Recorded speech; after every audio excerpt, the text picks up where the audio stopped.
Hello dear viewers and victorious creators of my channel. As you can see, I'm sharing my Easter tablescape with you. Today I have only the plates, the cups, also my bouquet of tulips, and the rest, like the food and other types of decorations, I guess, will be added later. But for today I want to share what I have done, a DIY here. An easy one, nothing so complicated. Then I have this one, another DIY. Yes, I did the string of beads. This one I made it yesterday. And the eggs also are beaded and rhinestoned.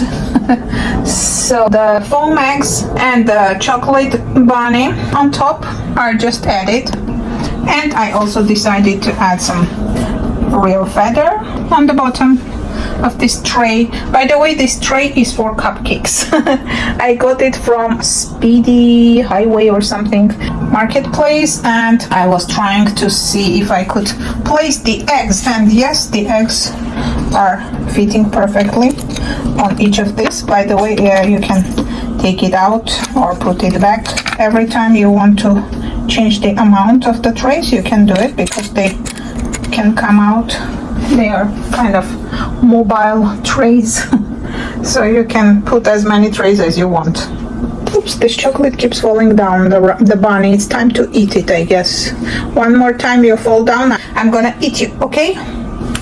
So hope you like my tablecloth as well, which is from Dollar Tree or 99-cent store, can't remember. By the way, these plates I shared a couple of years ago with you. So these felt placemats are also from Dollar Tree.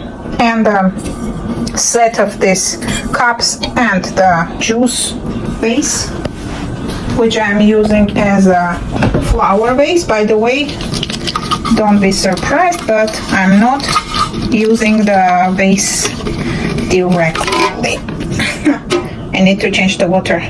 So I'm using a glass vase, just placing it into this plastic one in order not to damage the juice vase. It's remaining for my future tablescapes. So it has 4 different colors of cups: blue, yellow, pink, and green, which goes pretty well with my tablecloth. And this is all I wanted to share with you today. Hope you like my tablescape. If you like it, don't forget to put your thumbs up. If you like this video, please don't forget to share it with your friends and family members, and come back for more. Happy Easter, everybody. See you in my next video. Bye bye, everyone.